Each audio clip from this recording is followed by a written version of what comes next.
Amis du jour, bonjour. Le très talentueux Paul Thomas Anderson revient aujourd'hui au cinéma après l'échec cuisant de The Master avec Joaquin Phoenix, en nous proposant aujourd'hui un film sur un détective à la fin des années 70 avec Joaquin Phoenix. Cette seconde collaboration entre les deux hommes sera-t-elle la bonne, avec une histoire qui parle de drogue, d'amour, de drogue, de mystère, de drogue, de disparition, de... Drogue, je l'ai dit? Bref, on parle d'Inherent Vice.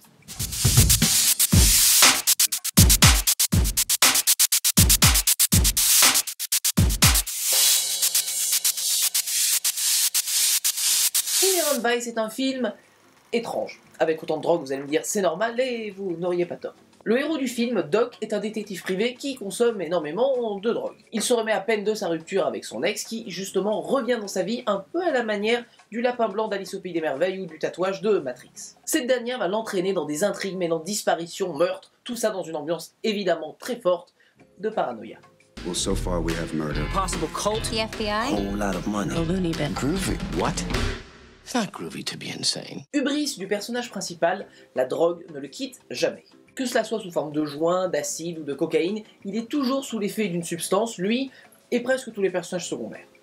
Pour ceux qui se le demanderaient, Hubris est l'orgueil, le point de démesure du personnage principal qui l'amène plus ou moins à sa perte. Qui est con. Ah merde.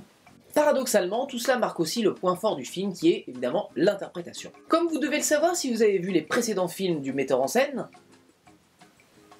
il est aussi excellent directeur d'acteurs. Je ne les citerai pas tous ici, mais disons juste que Joaquin Phoenix est juste magistral en détective stoner, un peu à l'image du dude du Big Lebowski. Quant à la mise en scène, encore une fois, Anderson n'a rien à prouver puisqu'il livre encore une fois une composition visuelle magnifique. Ça c'est de la mise en scène. Indépendamment de tout cela, vous devinez bien à ma gueule que c'est le point négatif, il y a le scénario. Intrigue d'une grande complexité adaptée du roman de Thomas Pynchon, le film se noie plus ou moins dans un marasme de personnages et de retournements qui n'en finissent plus, et qui se retrouvent être partiellement un peu inutiles du coup. A titre de comparaison, prenons un de mes films préférés, LA Confidential. Adapter l'œuvre monumentale de James Ellroy n'est pas mince affaire, vous en conviendrez. Pourtant, à l'époque, les scénaristes avaient eu l'intelligence de recentrer toute l'histoire sur son point principal, c'est-à-dire, encore une fois, les personnages. En tirant les leçons des personnages et en modifiant l'intrigue, ils ont pu ainsi construire une intrigue globale qui ne trahissait pas l'œuvre originelle, tout en l'adaptant au grand écran.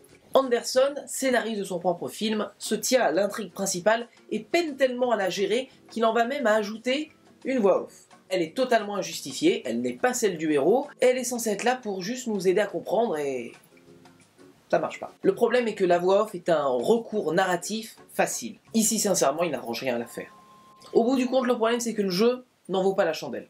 Le film n'en vaut pas la pellicule.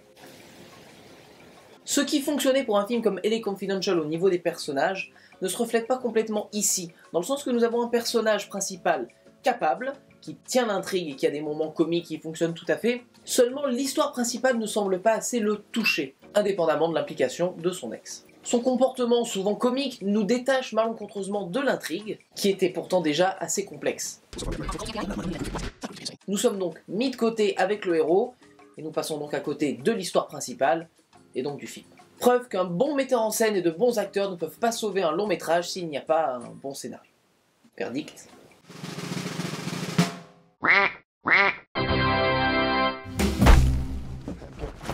Dans votre DVD Tech, Inherent Vice se rangera après des films Las Vegas Parano et LA Confidential. C'est pas parce que c'est à côté que c'est du même acabit. Désolé.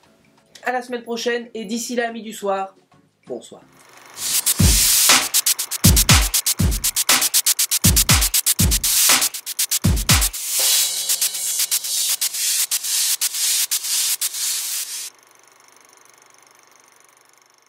Et qui se retrouverait être en conséquence principalement, et qui se retrouverait être... Oh putain, c'est dur d'apprendre à parler. Le français, jour 1, cette dernière va l'amener dans une galerie d'intrigues. Cette dernière...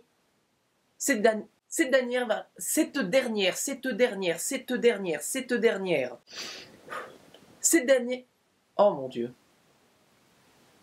Cette dernière va l'entraîner dans un embryon. Cette dernière va l'entraîner dans des... Oh. Cette dernière...